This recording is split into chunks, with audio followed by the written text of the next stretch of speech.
Welcome to Whispering Sleepless Myths, a sanctuary for quiet minds, a home for whispered legends. Tonight, we follow Hypnos, the Greek god of sleep, child of night Nyx, and the gentle bringer of dreams. Through his eyes, the world closes, its sorrow through his breath. The mind finds stillness. Lay your burdens down, let your thoughts float, and listen to the dream of Hypnos. Asterisk, long ago, before the sun dared to rise and before mortals knew what it meant to rest, there was a place beneath the earth where no sound dared stir. This was the home of Hypnos, the god of sleep. He did not live on Olympus with the other gods, nor did he walk the fields of men. Instead, he dwelled in a cave so hidden, so quiet, that even Zeus himself would whisper should he ever find the courage to approach. The cave stood at the farthest reaches of the underworld, near the edge of the river Lethe, the river of forgetfulness. The entrance was cloaked by a curtain of poppies and nightshade, heavy with the scent of dreams yet unformed. No bird sang here, no breeze blew. Even the light of Helios dared not shine inside. It was quite literally a sanctuary of silence. Hypnos lay on a bed carved from the roots of the earth, wrapped in the wings of night, surrounded by shadows not of darkness but of peace. And from here he worked. Every evening, as dusk stretched its fingers across the sky, Hypnos opened his hands and released the veil of slumber, the gossamer mist that floated through the world above.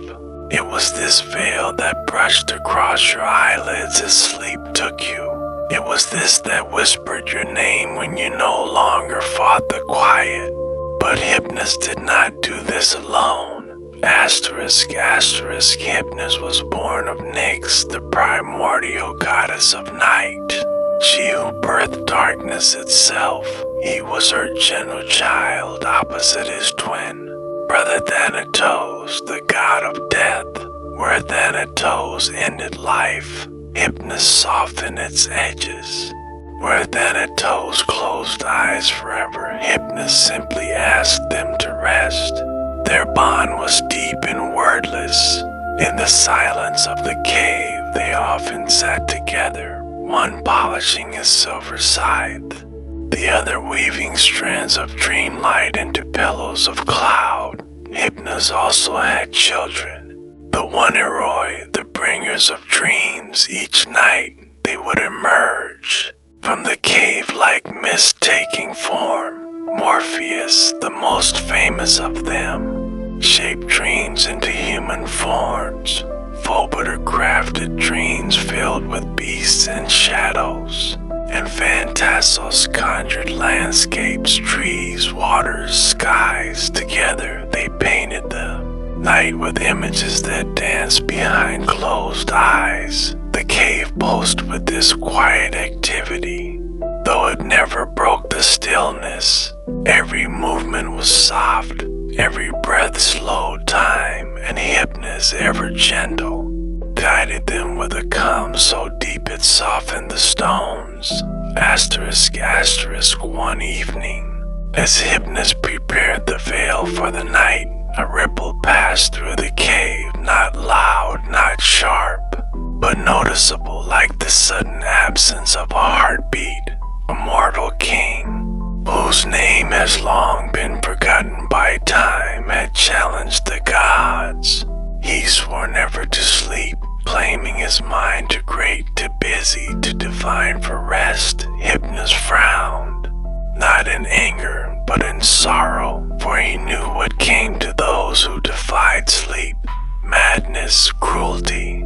Collapsed thought, so he plucked a single feather from his great black wings, a feather woven from the threads of 1,000 dreams, and handed it to Morpheus. Go, he whispered, show him mercy.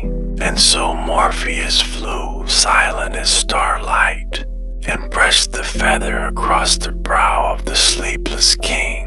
For the first time in years, the king wept in his sleep. His dreams were not of power, but of his childhood, his mother's voice, the warmth of bread, the feel of grass beneath bare feet. When he woke, he built temples not of gold, but of quiet.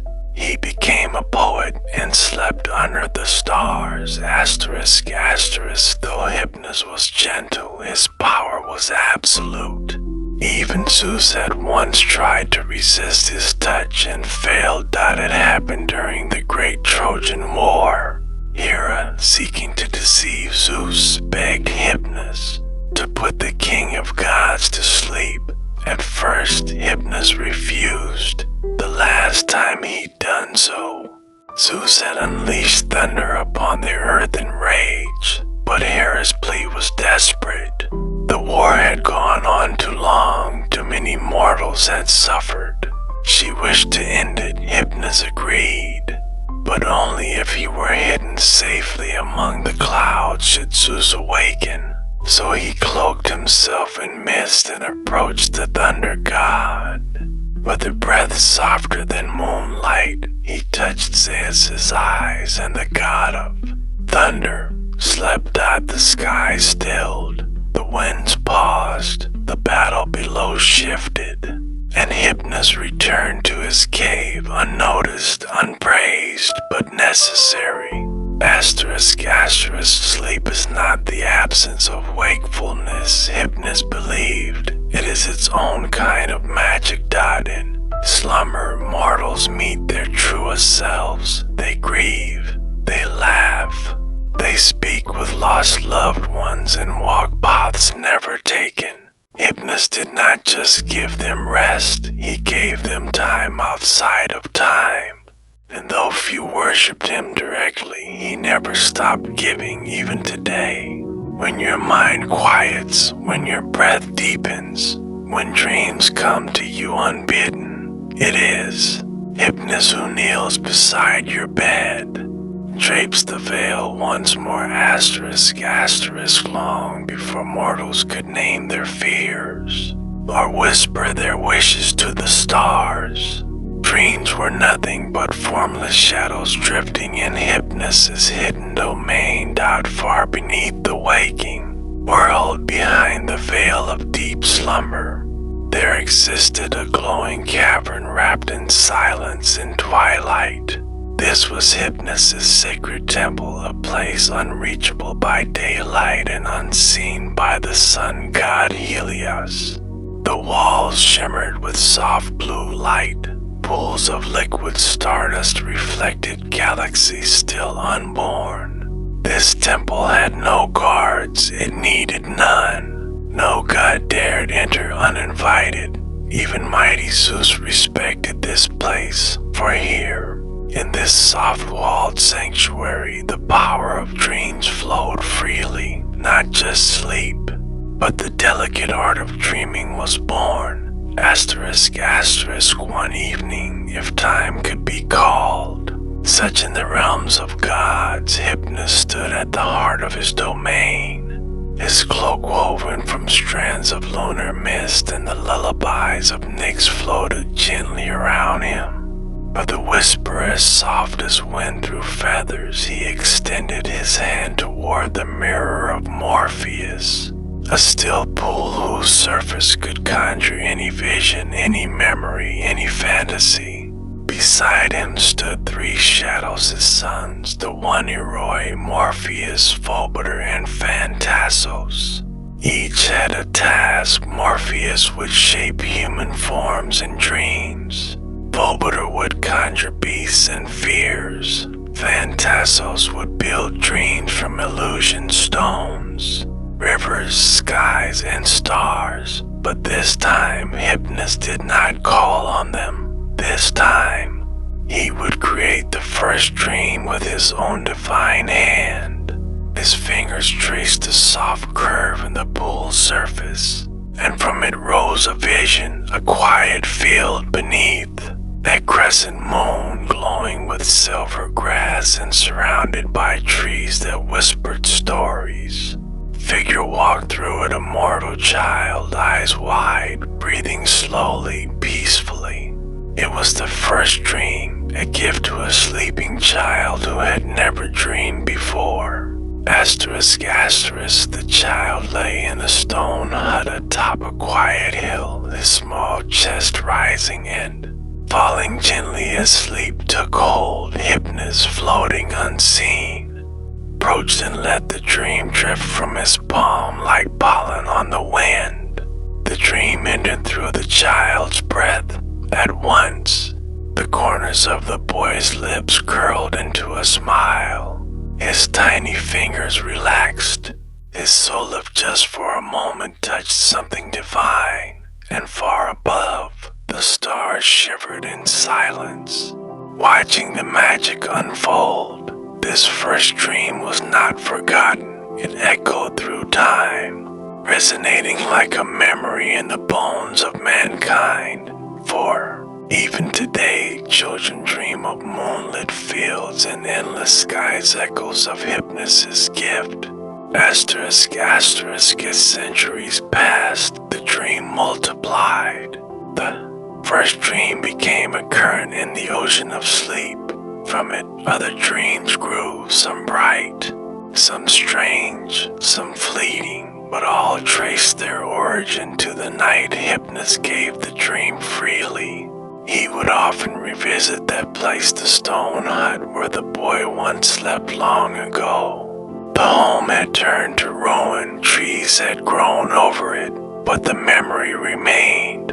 Each time a mortal slipped into restful sleep, Hypnos was there, not always seen, never heard, but present in every sigh, in every slowed heartbeat, in every flutter of the eyelids. He had become the breath between thoughts, the silence behind the stars. Asterisk, asterisk, later that evening, Nyx herself arrived at her son's temple. Her presence was gentle, darker than night, older than gods. She stood beside Hypnos as the dream waves lapped softly at their feet. You've gifted mortals with something precious, she whispered. Now they'll always long to return to this place. Hypnos nodded.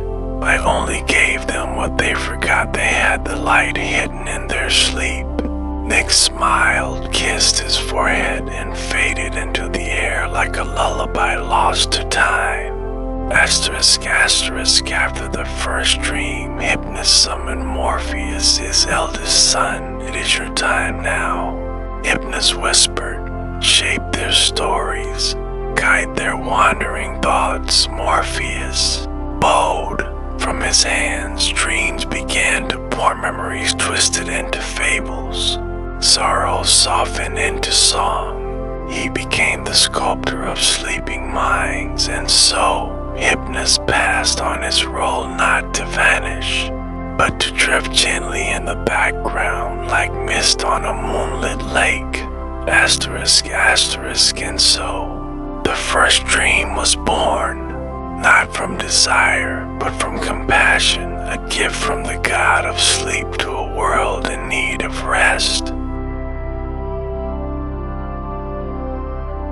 Far beyond the golden halls of Olympus, in a realm untouched by mortal feet, flows a river unlike any other. Its name is Lethe. Its waters shimmer with silver mist and ancient magic. Hypnos, the gentle god of sleep, walked its banks in silence. Lethe was not merely water, it was memory undone. Those who drank from its surface forgot pains, fears, and even names.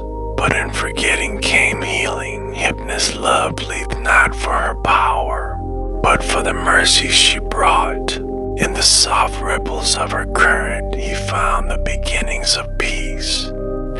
He would bring mortals here in dreams, allowing them to sip from her waters, offering relief from grief too heavy to carry into waking. Tonight he prepares to bring a child, a girl named Thalia, plagued by by nightmares of a war she cannot forget.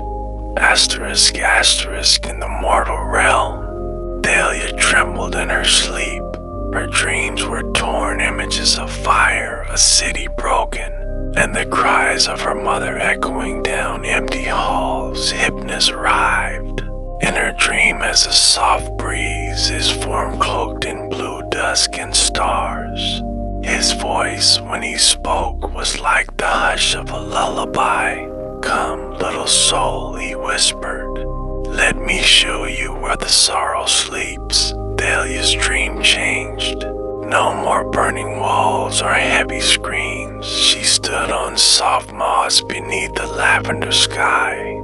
Ahead, a river glowed under the moonlight. Lethe. Asterisk. They walked together, Hypnos and Thalia, through forests of shadow trees and dreaming lilies. Night birds with translucent feathers fluttered above, singing songs only the sleeping could hear. Who are you? Thalia asked. Hypnos knelt beside her. I am sleep, and I bring the gift of forgetting, but only what you wish to let go. She looked toward the river, uncertain. Will I forget her? Never. Lethe takes pain, not love. They continued until they reached the edge of Lethe. The water moved without sound, smooth and unbroken like polished moonstone. Here, time did not exist, only peace. Asterisk. Thalia touched the water. It was warm, like a memory of her mother's embrace. Hypnos watched in silence. She cupped her hands and sipped out as the water entered her. The dream shifted again. The fire grew quiet. The screen softened. Her mother's voice returned not in terror, but in laughter. She wept not from sorrow, but from the release. Lethe had taken the fear, the burning, the helplessness. What remained was the love. Hypnos smiled. You will rest tonight, child, and tomorrow you will rise lighter. Asterisk. When Thalia faded back into slumber, her dream now soft clouds and warm light. Hypnos remained by the river. Others came in haunted by lost comrades, mothers broken by silence, kings burdened by guilt. Each one received a drop of Lethe, as much or as little as their souls allowed. For Hypnos knew forgetting must never be forced. He kept watch, guardian of sacred forgetfulness. He had seen wars, plagues, heartbreaks, and in each he had offered this mercy. But Lethe also held a secret he never told. Asterisk. There was a memory even. Hypnos could not release, a dream he once had of his twin brother Thanatos, the god of death. Weeping beneath the river Styx, they had argued. Hypnos believed in gentle forgetting. Thanatos believed in endings. Neither could sway the other. Drift remained, and so Hypnos carried the weight of that sorrow through eons. He often came to Lethe hoping it would be enough, but gods cannot drink from the river as mortals do. He could only feel its edge and whisper his pain into its ripples. Asterisk above Lethe. Tall obsidian trees grew whose leaves caught dreams and sang them back to the stars. Hypnos sat beneath them listening. One dream told of a woman who had lost her child and found him again in dreams. Another of a man who learned to forgive himself for an ancient betrayal. Each dream passed into the sky like fireflies. Hypnos smiled softly. This was why he served, not to erase, but to lighten, not to change, but to soothe. Lethe to him was not escape, it was sleep's deep sigh, the moment between tears and peace. Asterisk in the waking world, Thalia smiled for the first time in weeks. Her mother, watching over her, saw the change in her face and cried. She would never know what happened in her daughter's dream, but Thalia would always remember the warmth of that river and the blue-eyed man who held her hand without asking her to speak that in dreams. Hypnos remained with her, offering gentle nights again and again. And Leith flowed on, asterisk, asterisk, long after mortals sleep and gods forget their names. Leith will remain, and Hypnos will still walk her banks. That he is no hero, no warrior, no ruler. He is the quiet breath before dreams. He is the soft voice in sorrow's silence. He is the reason we can close our eyes after grief. And every time you sleep, every time your pain dulls, know this: you have touched LETHE. And Hypnos has touched you. Asterisk, asterisk, sleep now, listener. Let the river wash over your mind. Let your breath slow. Let the weight drop from your shoulders. You are safe here, with the night, with the dreams, with Hypnos. The music fades, the wind softens, and the voice becomes a distant memory. The story ends not with an ending, but with a gentle forgetting. Asterisk, asterisk, in the twilight between worlds, where neither the sun nor the moon dares to linger, there lies a hidden river known only to the divine. Its waters are not made of rain or snowmelt, but of memory flowing like silk over ancient stones. Hypnos stood at its edge, barefoot on the quiet shore of Leith, the river of forgetting. Every god knew of it, few dared approach, but Hypnos, in his search for serenity and perfect slumber, often came to its banks, not to forget, but to listen. For the river whispered, it whispered the forgotten names of those who once prayed to the stars. It murmured the lost lullabies of mothers, whose children no longer remembered the sound of their voice. And Hypnos, keeper of dreams, listened with reverence. Asterisk, asterisk, each soul that entered the underworld passed Leith. Some sipped its waters, choosing to forget their pain, their lives, their loves.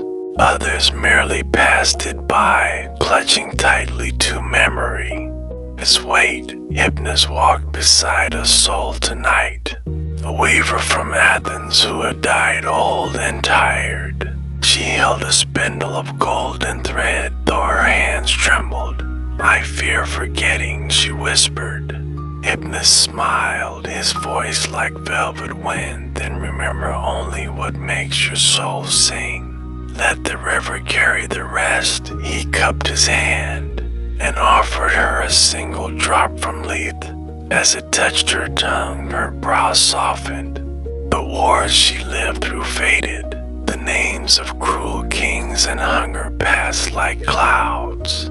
But the warmth of her children's laughter remained. She smiled and vanished into sleep eternal. Hypnos turned once more to the river. Asterisk, asterisk, from the trees beyond Letha's Bend. A second river called softly, Mnemosyne, the river of memory, its sister stream, and beside it stood the tightness of the same name. Cloaked in silver and shadow, you give sleep too easily, she told Hypnos. To forget is not always kindness, Hypnos bowed. To sleep is not erasure, he replied. It is rest, and sometimes the soul must rest from remembering. They stood in silence for a time. Tightness and the god of sleep, both guardians. Memory, one for keeping, one for letting go. Asterisk, asterisk, in the mortal world. A young woman tossed in her sleep, her heart heavy with grief after losing her father. She called silently into the night, and Hypnos heard her through the folds of the stars. He descended gently to her bedside and placed a single drop of Letha's water on her brow. She dreamed of her father, not in death, but in the garden, alive and smiling, picking apricots under the warm sun. In her dream, she laughed freely, the pain momentarily forgotten. When she woke, she remembered the warmth, not the sorrow. She wept, not from loss, but from peace. This was Hypnos' gift, the softest forgetfulness. Hypnos lingered beside Lethe that night. Its waters reflected not stars, but the shapes of dreams forgotten. He saw a boy who once dreamed of flying, a woman who had once whispered secrets to a seashell, a warrior who had forgotten his own name, but remembered the song of his homeland. These forgotten fragments swirled and leaped like fish beneath glass. He reached into the water, and for a moment held one dream, a lullaby once sung by a sailor to his child. Now sung by the waves. Not all who sought Lethe were gentle. A shade of a king approached. Anger sharpened his gaze. I wish to forget betrayal, he snarled, the knife in my back, the fire in my palace. Hypnos stood firm. To forget pain is to forget the lesson. Are you sure? I will pay anything. Hypnos stepped aside and the king drank deep. But in his forgetting, he lost all, not just betrayal, but loyalty, love, and legacy. He wandered the underworld nameless, a hollow echo. Hypnos sighed. Lethe is not always mercy. In the farthest reach of Letha's course where few had tread. Pool sat still, there Hypnos planted a seed, the beginning of a new dream.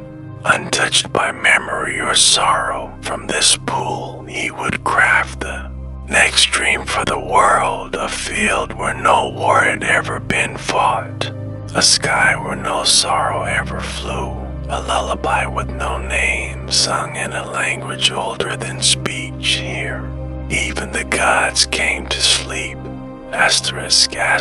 That night, Nyx visited her son again. She stood at the bank, her form dark as the endless void, and smiled at Lethe. You have learned, my child, she said. Hypnos nodded. Sleep is more than rest. It is kindness. And forgetting sometimes is a part of peace. Nyx extended her hand, and together they walked along the river. The night deepened. The world sighed, and Lethe flowed on. Now, gentle listener, let your thoughts become like leaves on the river of Lethe, drifting slowly away from worry, away from memory, into stillness, into rest. Sleep well beneath the gaze of Hypnos, and remember only the peace you need. Beneath the roots of the world, far beyond the lands of waking, and far deeper than even Hades dares to tread lightly, there lies a river, a slow silver stream, winding through dark stone caverns veiled in mist. This is Lethe.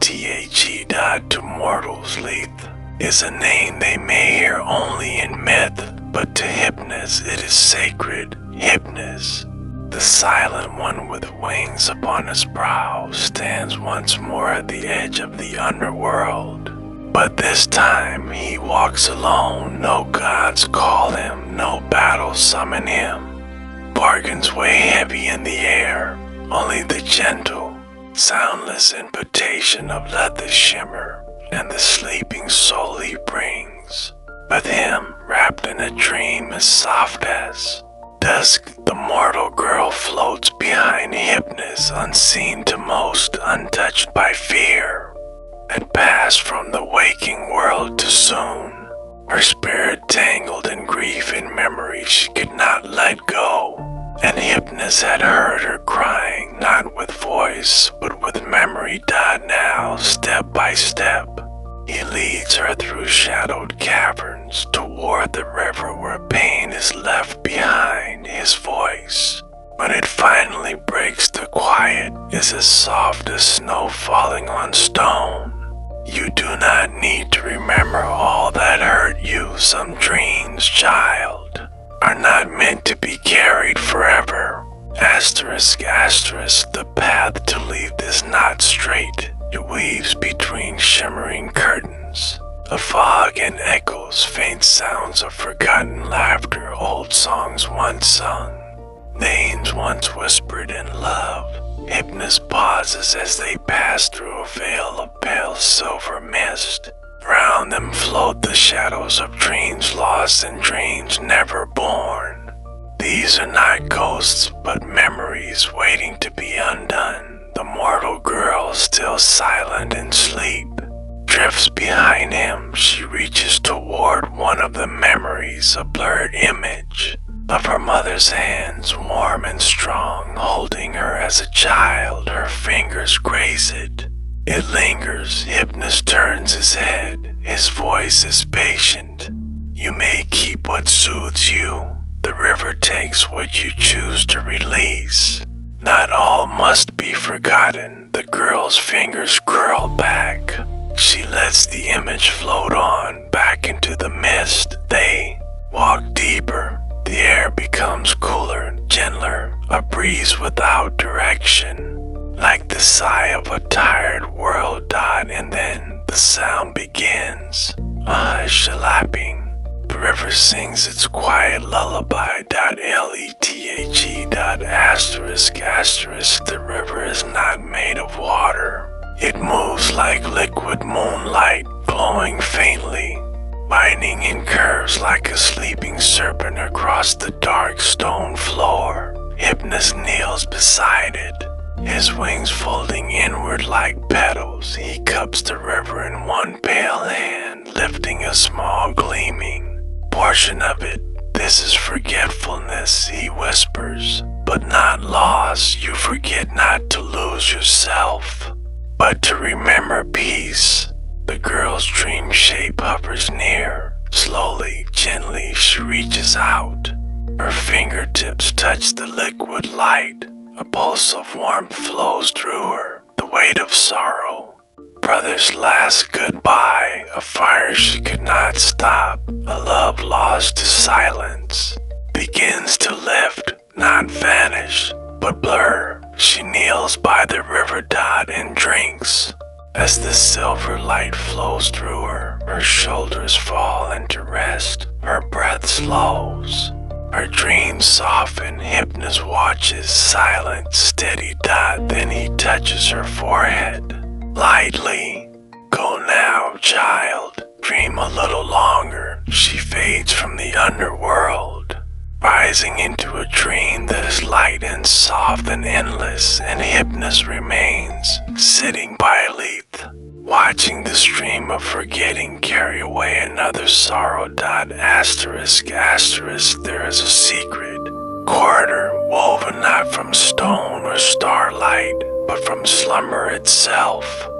Path whispered through yawns and closed eyelids, winding silently from the world of mortals into the domain of Morpheus and his brothers. This passage cannot be founded. Finds you, it opens not with doors, but with dreams. When a soul drifts far enough from consciousness and the heart slows like a lullaby, the corridor appears. The veil between waking and dreaming lifts ever so gently. On one side, you remain nestled in your bed. On the other, you are already inside the dream. Morpheus watches over this boundary with a patience only eternity knows. His wings do not beat, they glide. His shadows do not stretch, they caress. He does not wake you. He lets you sleep deeper, carrying your mind into the architecture of unreality. Asterisk, asterisk, at the very heart of Morpheus's dominion stands an ancient object, the mirror of dreams. Unlike mortal mirrors, it does not reflect faces but truths. When a dreamer pauses before it, the mirror does not show them their physical form but their most secret longing, the one even they have forgotten. A child lost to grief may see themselves dancing with a parent they barely remember. A warrior may witness the moment he first picked up a sword. Now softened by moonlight and forgiveness, that the mirror of dreams is not judgmental, it is tender. Like hypnosis breath upon a fevered brow, it reminds the soul of what it once cherished and sometimes what it must let go. Some dreamers weep in their sleep, others wake with hope stitched into their hearts like thread into a tapestry. Asterisk, asterisk, beyond Morpheus's luminous halls lies the domain of his brother, Phantasos, the bringer of illusions, of the fantastical, of shapes never known to waking eyes. Phantasos does not weave stories as Morpheus does, he paints sensations. A dream in his care may carry you across glass oceans where starlight sings, or into a garden where colors hum lullabies and flowers whisper names you've never spoken. His children, beings made from fog in one seat, drift through to sleep like glimmers. They do not disturb, they decorate. It is thanks to Phantasos that a sleeper may remember the sin of a language never learned, or walk barefoot upon cloud paths that do not exist. You do not need to understand his dreams, you only need to feel them. Asterisk, asterisk, yet even in hypnosis realm, not all is gentle. Beneath the twin thrones lies a corridor twisted with fear, veiled in the dread of what mortals bring into their sleep. The labyrinth of nightmares. It is not ruled, but endured. The darkest anxieties, regrets, and traumas that humans bury deep crawl here like vines. But Hypnos does not deny them. He allows them to exist because they are part of the healing. Within the labyrinth, the dreamer may see themselves chased by shadows, drowning in guilt, or facing a mirror they cannot look into. Yet even here, there is guidance. Sometimes it is Morpheus who gently redirects the path. Sometimes Phantasos who introduces absurdity to break the fear. And sometimes Hypnos himself appears, his voice like velvet night whispering, "You are safe, you are dreaming, you will awaken soon." And the terror loosens its grip.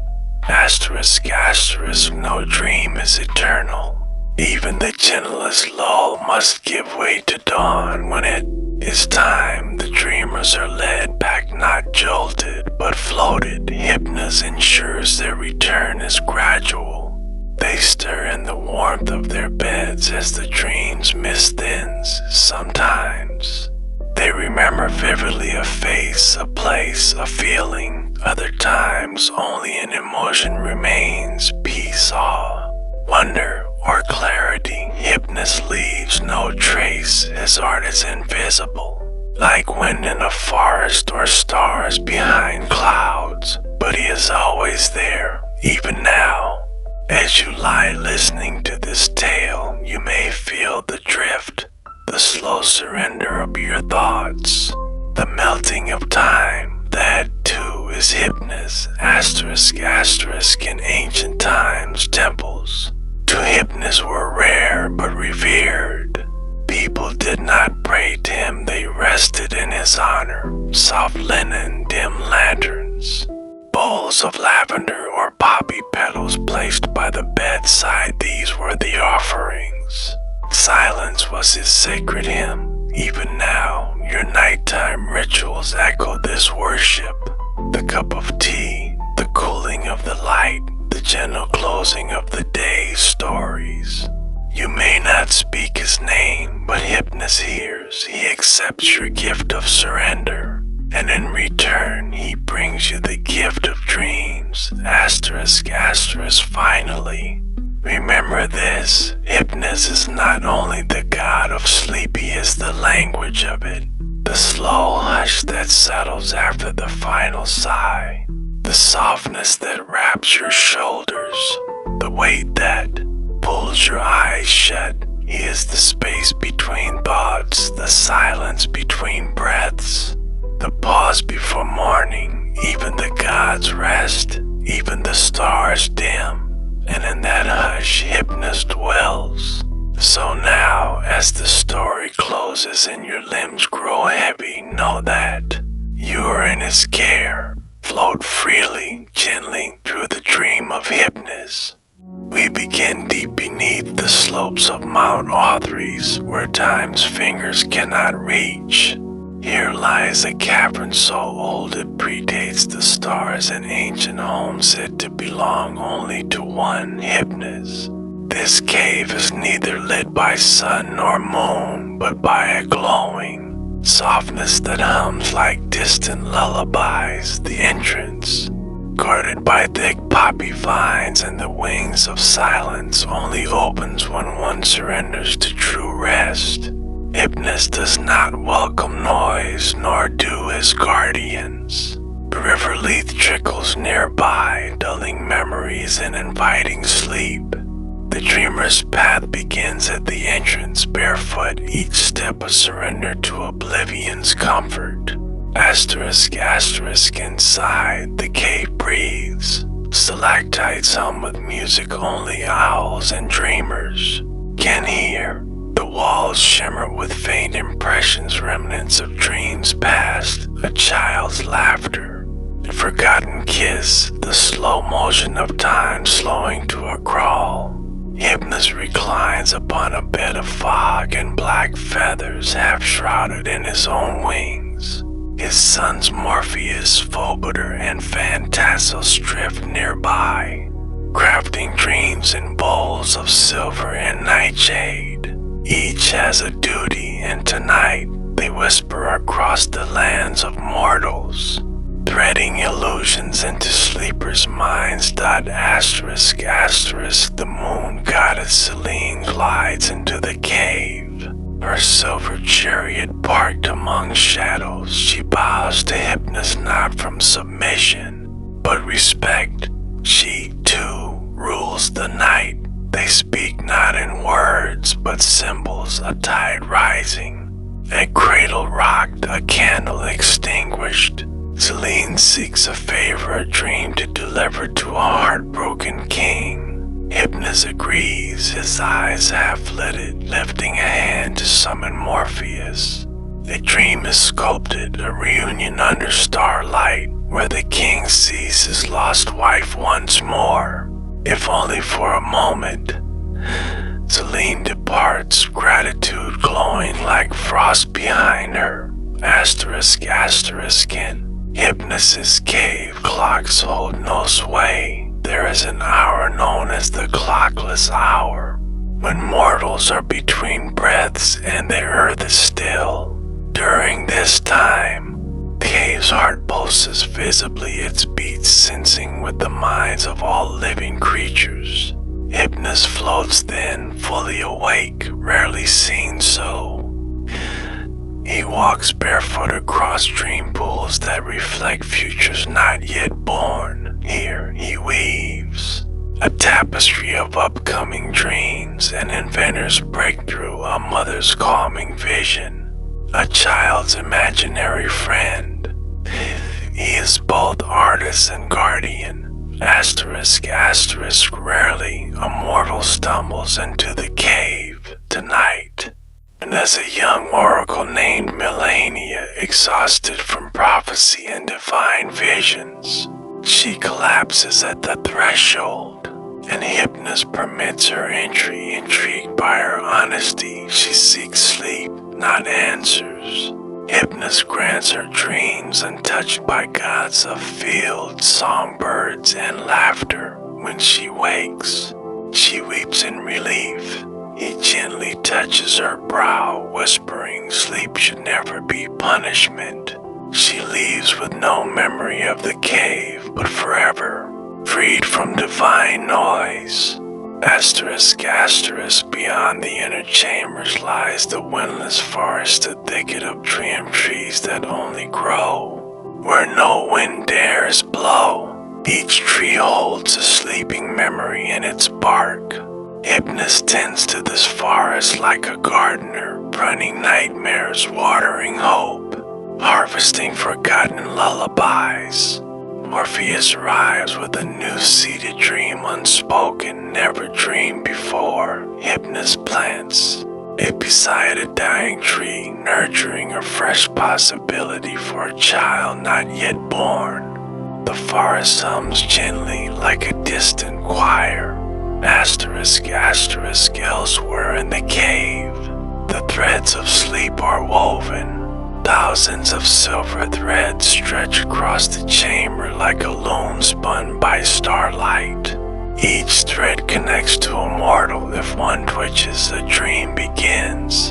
Phantassos plucks a thread, watching an artist paint in their sleep. Forebodder twists another, seeding a nightmare that serves as warning. Hypnos merely observes, ensuring balance is kept. For too many dreams may weaken the will to wake, and too many nightmares destroy peace. Asterisk, asterisk, only once a century Hypnos sings. His voice is not heard, it's felt like warm mist on skin. The lullaby he murmurs tonight is for the world itself.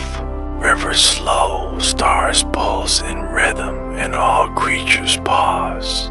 The song carries through roots and waves, beneath pillows and across deserts. Even gods slow their breath. It is a sound older than chaos, meant to reset the balance.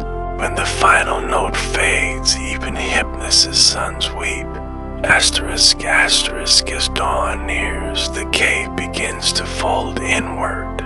The soft light dims, the feathers rise, and the pool of dreams stills. Hypnos returns to his place beside the river Lethe, reclining once more. Visitors fade from memory. Even Celine forgets why her tears shimmer. But the effect remains. Children wake feeling safe. Elders recall long-lost joys.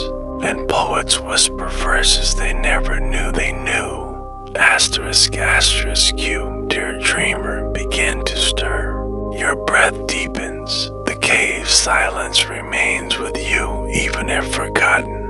You've walked where time rests, touched silence, heard the song of the oldest god of night. As you return to your bed, remember sleep is a gift, and Hypnos watches.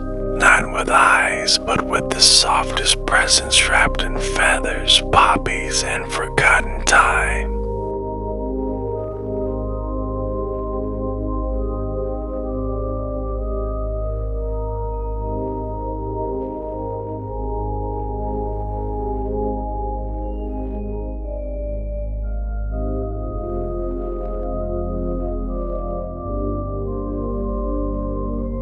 We begin deep beneath the slopes of Mount Authries, where time's fingers cannot reach.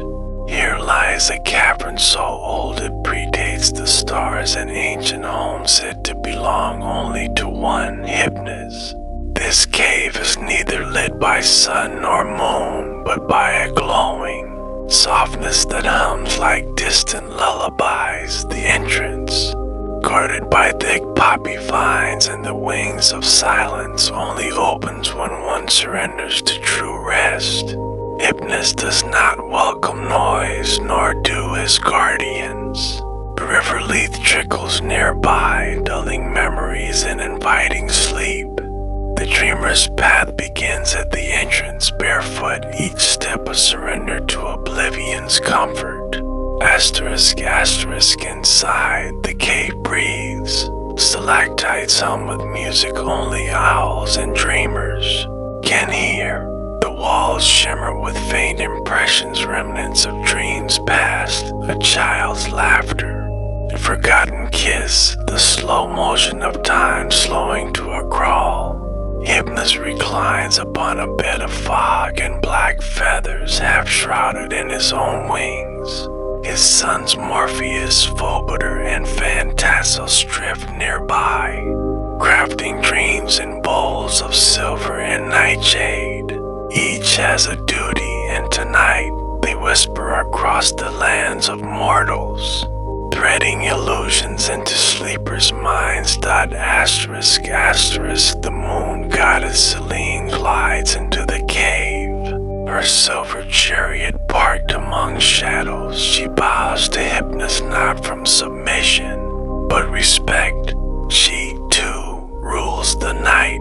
They speak not in words, but symbols, a tide rising, a cradle rocked, a candle extinguished.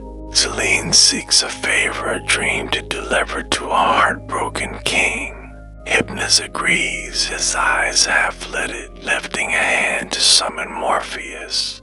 The dream is sculpted, a reunion under starlight, where the king sees his lost wife once more, if only for a moment.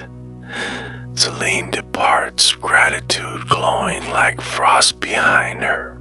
Asterisk, asterisk, in Hypnos' cave, clocks hold no sway. There is an hour known as the clockless hour, when mortals are between breaths and the earth is still. During this time, the cave's heart pulses visibly, its beats sensing with the minds of all living creatures.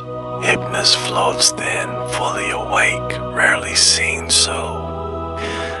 He walks barefoot across dream pools that reflect futures not yet born. Here he weaves a tapestry of upcoming dreams, an inventor's breakthrough, a mother's calming vision, a child's imaginary friend. He is both artist and guardian. Asterisk, asterisk, rarely a mortal stumbles into the cave tonight. And as a young oracle named Melania, exhausted from prophecy and divine visions, she collapses at the threshold, and Hypnos permits her entry. Intrigued by her honesty, she seeks sleep, not answers. Hypnos grants her dreams, untouched by gods of fields, songbirds, and laughter. When she wakes, she weeps in relief.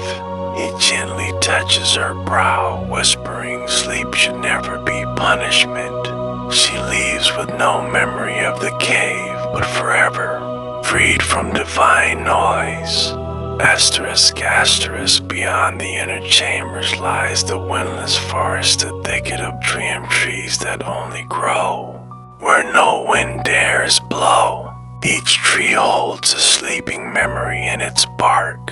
Hypnos tends to this forest like a gardener, pruning nightmares, watering hope, harvesting forgotten lullabies.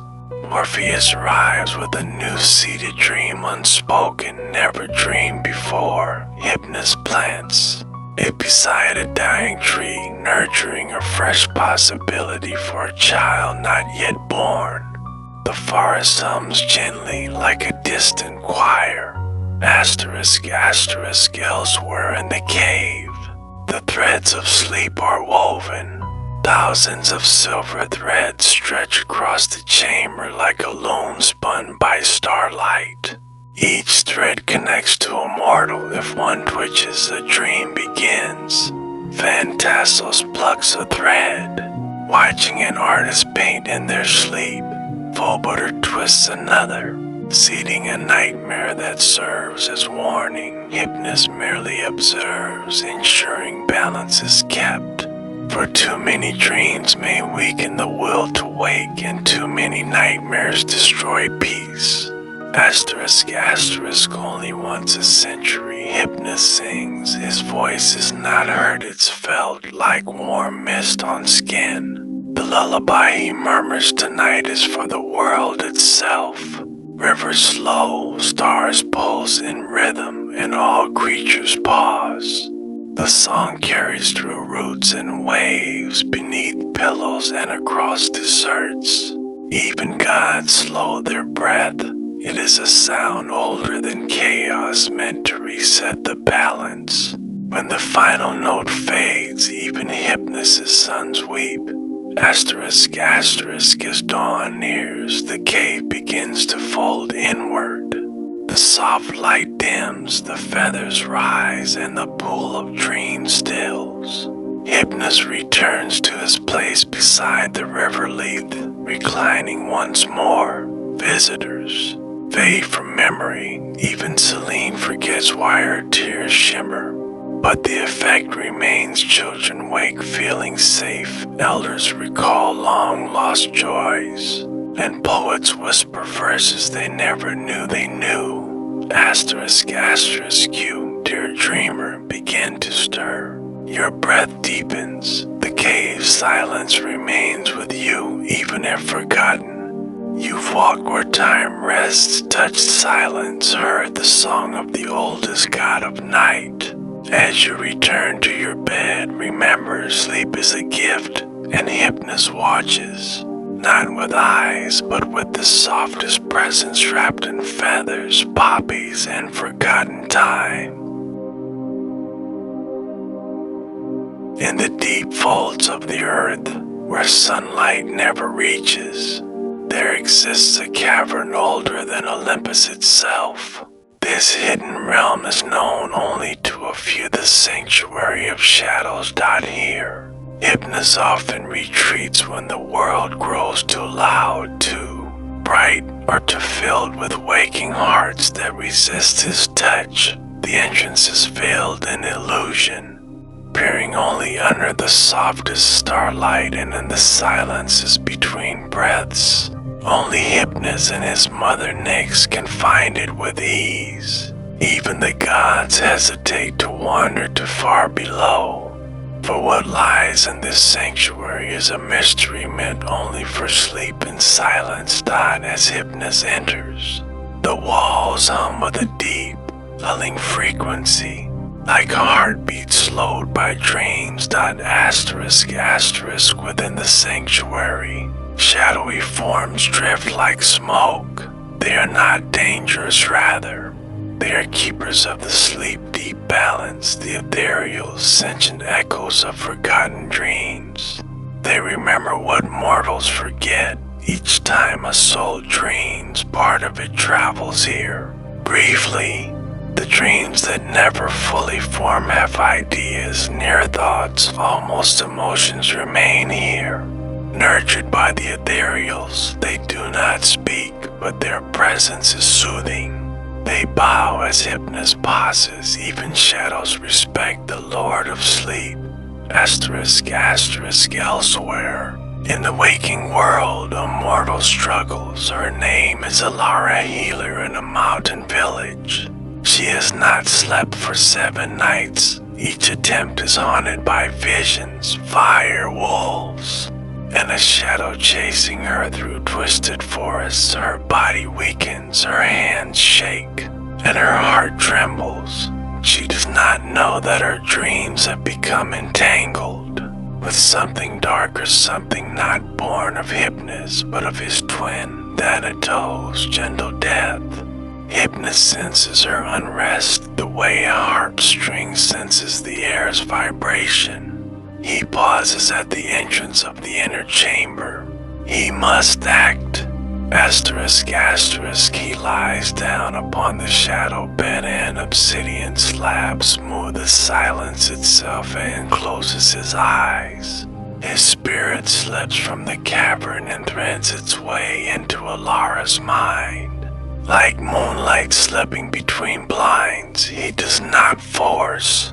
The dream only guides it. He dims the fires, turns the wolves to gentle deer, and quiets the shadow with the memory of her mother's lullaby. In her sleep, she begins to hum. A tear rolls down her cheek as her body finally surrenders to the sleep it craved. Hypnos watches, and the shadows around him smile. Asterisk, inside the sanctuary lies a still circular pool, the pool of forgotten things. It holds every dream lost to fear, interruption, or disbelief. Its surface is always dark, and to peer into it is to feel every forgotten version of yourself. Hypnos steps toward it. For the first time in ages, he wonders what dreams of his own has he lost. What would he have become if he had not been born of Nyx? The shadows gather, they do not speak. But Hypnos feels them watching, listening, understanding. He dips his hand into the water. Ripples spread, and a vision appears not of himself, but of a world where no one sleeps. It is bright, chaotic, and terrifying. The shadows recoil. Hypnos understands. He must never let that world come to be. Asterisk, as he leaves the pool, Hypnos feels another presence stirring, a familiar one. His mother, Nyx. She walks from the deepest shadow, her hair flowing like galaxies. You are looking too far forward, my son, she whispers. Hypnos bows. I needed to see. What happens if I fail? Nyx touches his face. You won't. Not while shadows still whisper and hearts still crave. Rest, her voice is thunder, soft and eternal. Asterisk, in the upper chamber a cool breeze sweeps through. It carries with it the scent of cypress and smoke. Hypnos turns, his twin has arrived. Thanatos. Peaceful End stands tall and cloaked in gray. His presence isn't frightening, it is solemn and still. You touched her, Thanatos says. Ilara, Hypnos nods. She still had dreams left. Thanatos nods once slowly, and I waited. The brothers say no more. They do not need to. They understand each other in ways even gods cannot. Asterisk, Hypnos returns to his sanctuary. The ethereal circling gently, softly, he breathes in the shadows. Letting their cool essence steady him, he whispers to them, sleep is sacred. They whisper back, and you are its guardian. And in that hush, 1,000 mortals sigh in slumber. Their dreams finally softening like clouds. Asterisk, far away in the mountain village, Ilara awakens. She does not remember her dream, not entirely, but she feels whole.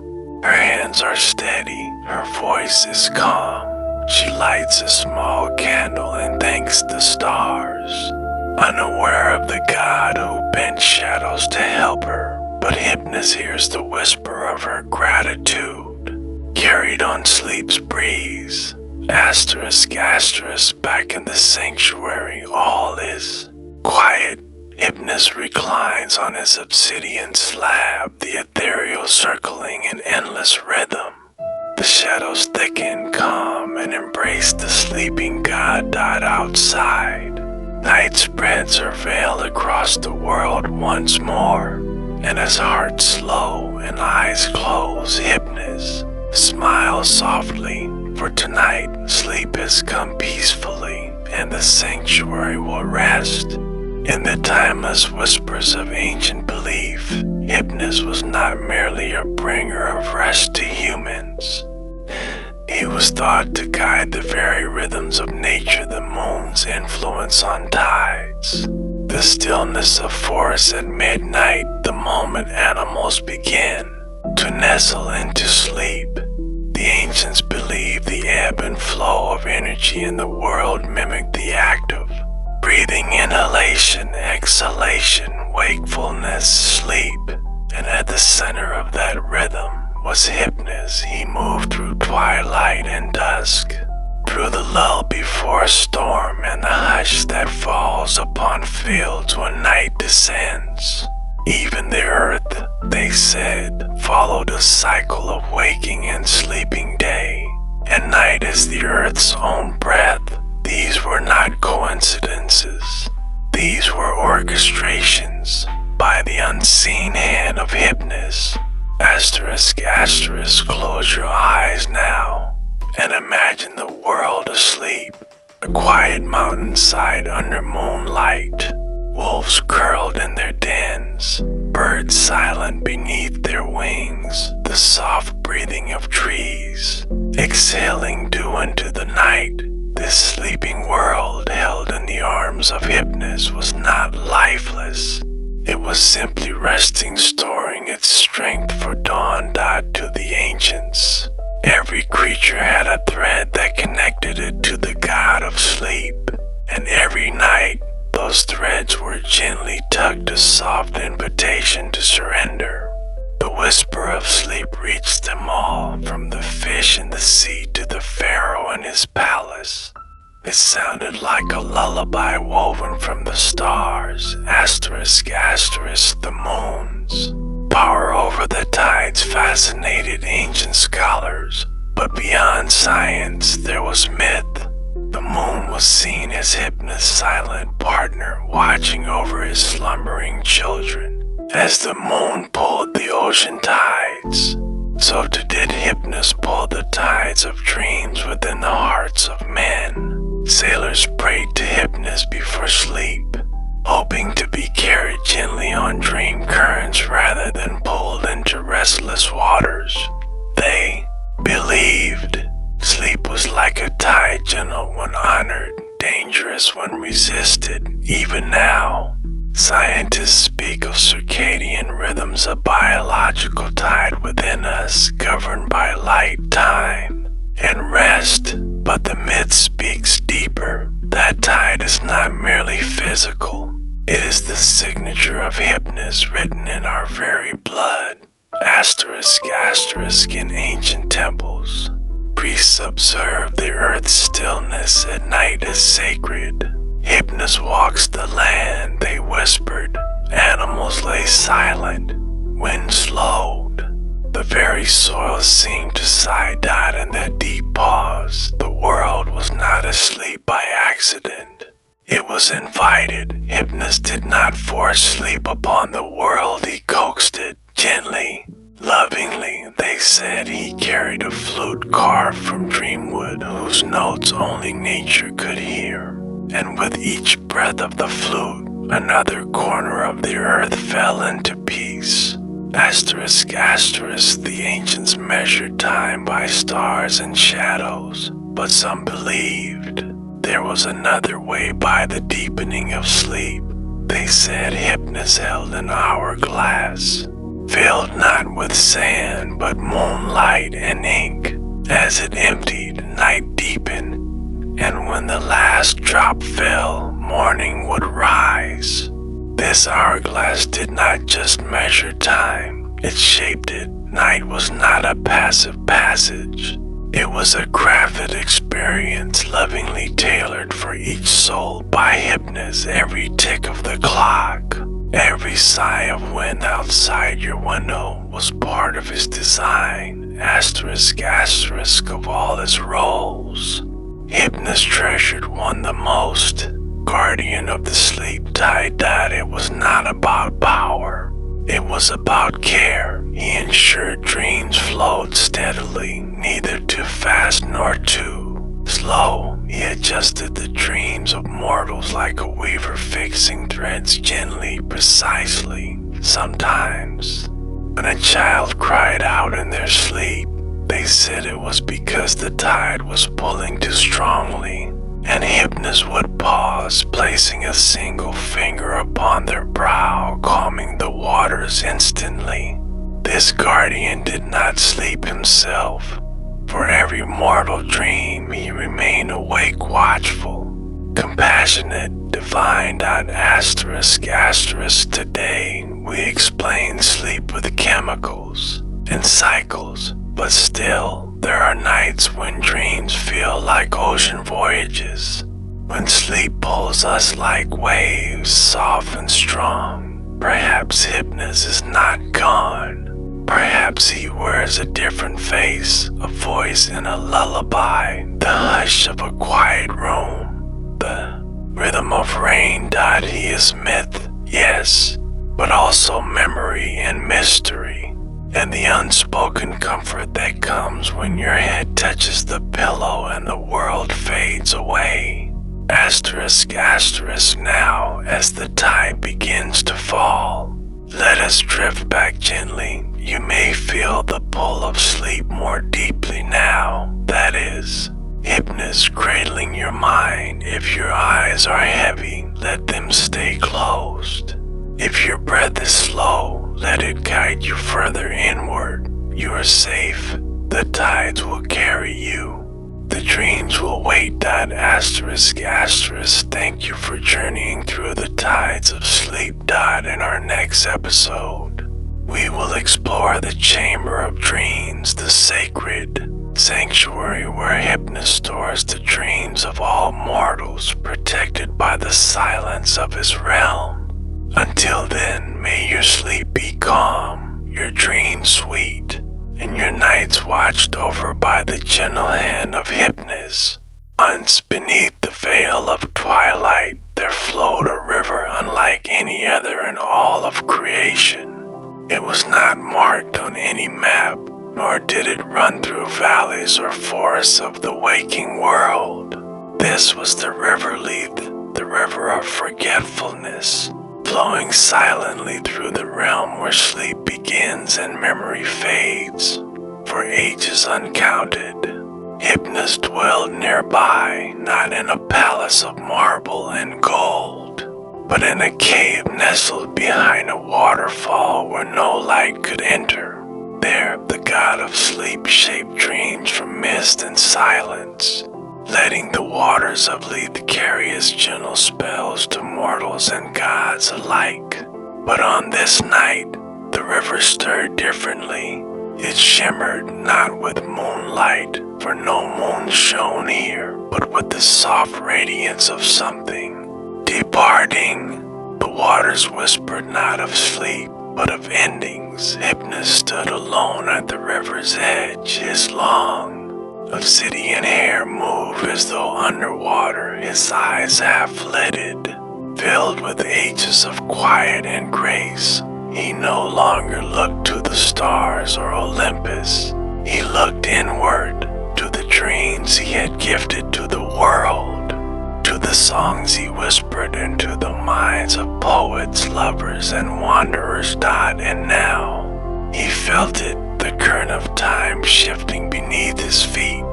The river was telling him, it is time, time for the sleepwalker to rest, time for the dream giver to fade into the folds of myth, not to perish, but to dissolve into legend, into stardust, into the very hush of midnight air. Sound of the wind brushing across water. Hypnos bent down and touched the surface of the Lethe. A ripple spread outward, slow and wide, but it went a piece of him, his essence flowing into the river, to be carried across the dreaming world one last time.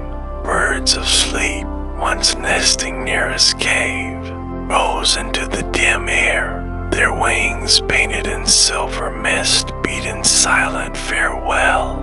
Even Morpheus, his son, stood still behind a curtain of fog, watching his father prepare to disappear, not in sorrow, but in fulfillment. The river would still flow, dreams would still come, but Hypnos would no longer dwell in form.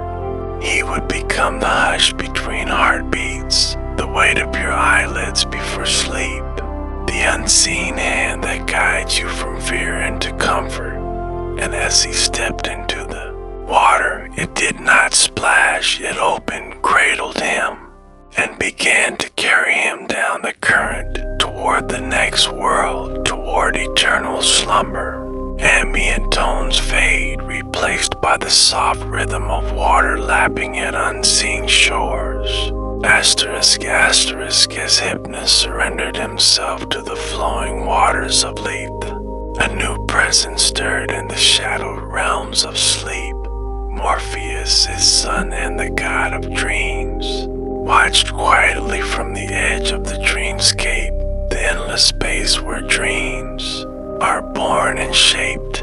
Unlike his father's serene and silent power, Morpheus held the threads of stories and visions, weaving them carefully into the minds of mortals. During their deepest slumbers, he was the messenger of dreams, the one who brought images to the sleeping eyes of kings and poets alike. Where Hypnos was the breath of sleep itself, Morpheus was its voice. The threads he wove were as delicate as spider silk, glowing faintly with a silver blue light. With each thread, he spun visions of distant lands, secret desires, forgotten memories, and sometimes warnings wrapped in riddles. Now, with Hypnos fading from the waking world, the threads began to pulse more strongly, as if infused with his father's final blessing. Morpheus reached out, his fingers brushing the glowing strands. Each thread hummed softly in response, carrying the promise that sleep and dreams would endure beyond Hypnos' passing dot. In this moment, Morpheus understood his new role fully, to carry the legacy of the god of sleep forward, not to replace his father, but to become the living voice of the dreamer's silent sanctuary. Soft fabric rustling as he wove the threads, Morpheus whispered, an ancient lullaby, one taught by Hypnos long ago, a melody that calms the restless mind, invites the weary soul to rest, and holds the sleeper safe through the long hours of night. Across the mortal world, eyes fluttered closed, breaths deepened. The power of Hypnos had passed into the gentle hands of Morpheus, and the world would sleep. Gentle chimes and soft wind fade out, asterisk, asterisk, soft ambient night sounds, distant owls. Gentle wind through trees, faint cosmic hum dot as the waters of Lethe carried Hypnos deeper into eternal rest. A shadow moves silently through the endless night sky. Nyx, the primordial goddess of night and mother to Hypnos, watched with a heart both heavy and proud. Had birthed many children, death, sleep, dreams, and countless shades between, but Hypnos had always held a special place in her dark embrace. With a voice softer than moonlight on still water, she whispered across the vastness of the cosmos, sleep, my son, is the quiet breath between worlds. You have held it well. Her words drifted like feathers, whipping gently around the fading essence of Hypnos.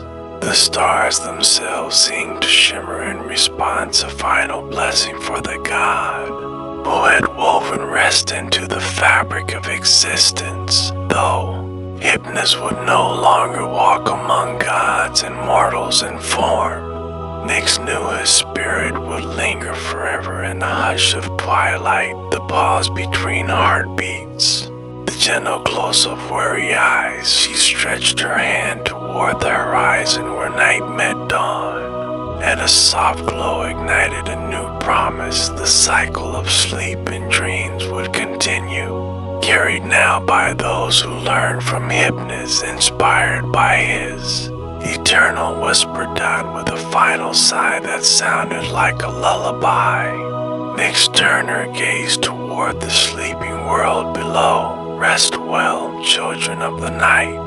The legacy of sleep endures. Gentle fading of cosmic wind and soft chimes, asterisk, asterisk, close your eyes, dear listener, and imagine the world as it sleeps. Beneath the vast sky, all life gently drifts into a sacred pause. Mountains breathe out misty clouds. Oceans fold their waves into quiet ripples. forests hum with the slow heartbeat of resting creatures died in this moment. The world is a vast sanctuary of dreams held tenderly in the unseen hands of Hypnos, now carried forward by his children and the eternal night. From the smallest insect curled in a leaf to the weary traveler under a canopy of stars, all find refuge in the arms of sleep. This shared slumber connects us all, a silent thread weaving through every breath, binding mortal and divine in the hush of night. Though Hypnos himself may have slipped into eternal slumber, his gift remains, alive in every dreamer's heart. Sleep is not an end, but a beginning, a sacred passage where the mind roams free, and the soul finds renewal. Soft wind and distant owl calls fade asterisk asterisk in the heart of a forgotten forest, where time weaves thick shadows between ancient trees, stands a temple unlike any other. This is the hollow temple, a place once vibrant with the presence of Hypnos, its marble pillars worn by centuries of night winds, stretch skyward like the fingers of a dreamer reaching for stars. Yet now the temple is silent. The altars that once held offerings of poppies and incense lie bare. The sacred flame that warmed the night has long since flickered out. But if you listen closely, you can still hear the faintest sigh, the echo of Hypnos' breath lingering in the cool stones. Legend tells that when Hypnos vanished into eternal slumber, the temple itself grew hollow. It is said that those who enter may feel a gentle emptiness, like a pause between heartbeats, a space for sleep to grow and for dreams to be born anew. Some say the temple is a gateway, a threshold where the mortal world and the realm of dreams brush softly against one another. Others believe it is a reminder even gods must rest, and even sleep must evolve. The hollow temple stands as a silent sentinel, waiting for the next dreamer to awaken its sacred halls. Asterisk asterisk long ago, in a realm beyond mortal sight, there ruled a king unlike any other. He was powerful, wise, and feared, but cursed by one terrible fate. He could no longer dream each night. As the world fell silent, his eyes remained open, his mind restless and sharp like sharpened steel. No visions visited him, no whispers of futures or forgotten pasts. The sweet comfort of sleep eluded him. Legends say this king grew colder and more distant, his once gentle heart hardened by endless waking hours. The land he ruled began to wither. Fields lost their bloom, rivers slowed their flow, and the people's laughter faded like a dying ember, without dreams to guide and heal. The world itself seemed trapped in the silent winter. It was said the king's curse was punishment for defying the gods, for seeking to control fate and reject the gift of sleep. Yet hope remained. One night, as the stars aligned in a rare celestial dance, a figure cloaked in shadow approached the king's chamber. It was Morpheus, the son of Hypnos, bearing the threads of sleep and dreams. With a soft whisper and a gentle touch, Morpheus wove a dream round the king's restless mind. Slowly, the king's eyes fluttered closed, and for the first time in many years, he fell into peaceful slumber. The frost melted from the land, the rivers sang anew, and the people's laughter returned with the morning light. Sleep had returned to the dreamless king, and with it, the promise that even the darkest nights can give way to dawn. Soft chimes fade into calm night sounds, asterisk asterisk in the earliest hours before dawn. When the world is wrapped in the hush of night's final breath, there appears a shimmering gift, the golden dew. Ancient myths tell us this dew is no ordinary moisture. It is the very essence of Hypnos' blessing distilled into droplets of light. The golden dew falls quietly upon leaves, petals, and the sleeping earth, a sacred nectar that renews the power of sleep, restores the balance between waking and dreaming died in times long past when the hollow temple was alive with sacred flame. Priests would rise before dawn to gather these drops in crystal vessels.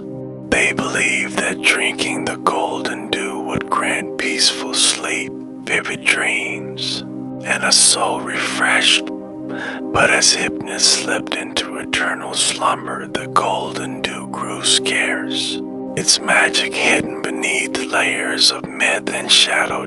Yet, just as dawn follows night without fail, the golden dew always returns. It flows in secret streams, waiting for those who seek calm and rest. Its presence is subtle, a softness in the air, a faint glimmer on the grass, a gentle touch on the brow of the weary.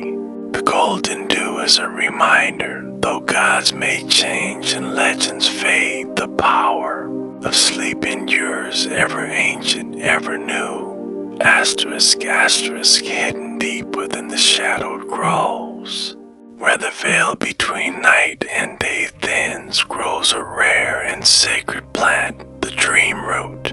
Ancient texts whisper that this root holds the lingering essence of Hypnos himself, a tangible gift from the god of sleep to the waking world.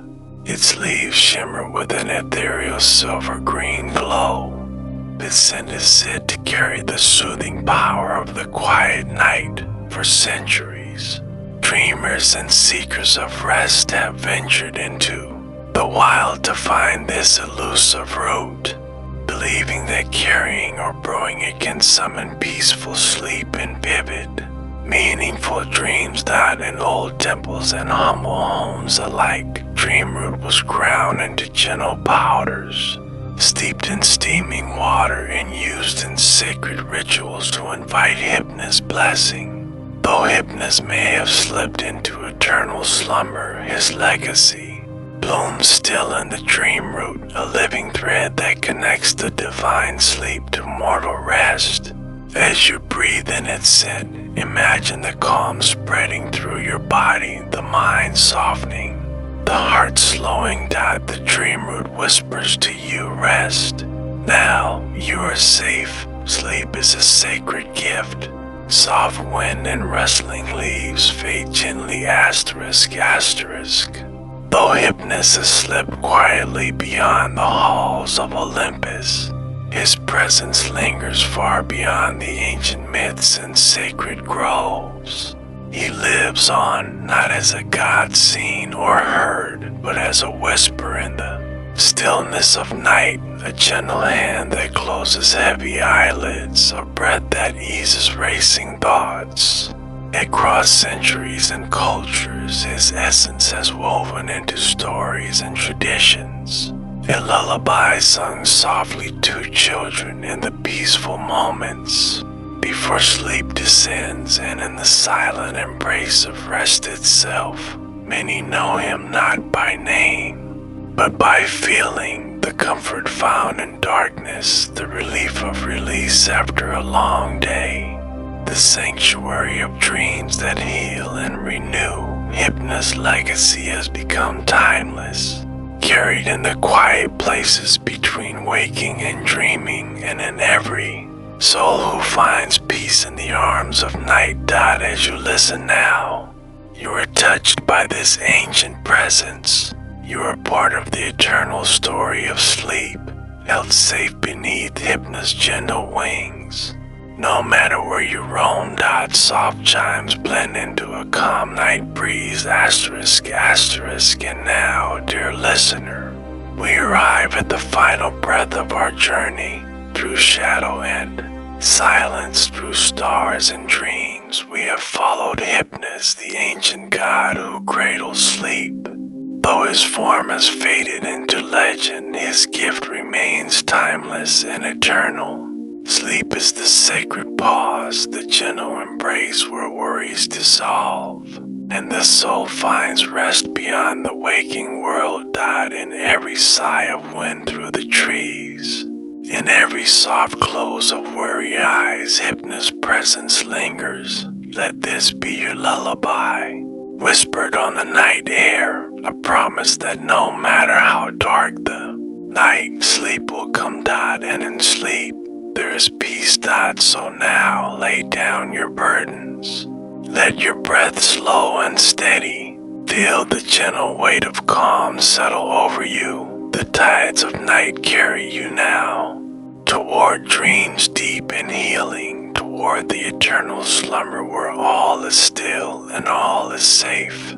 Thank you for walking this quiet path with me through myths old as stars and softest shadows. May your nights be gentle, your dreams be sweet, and your sleep be endless. Good night.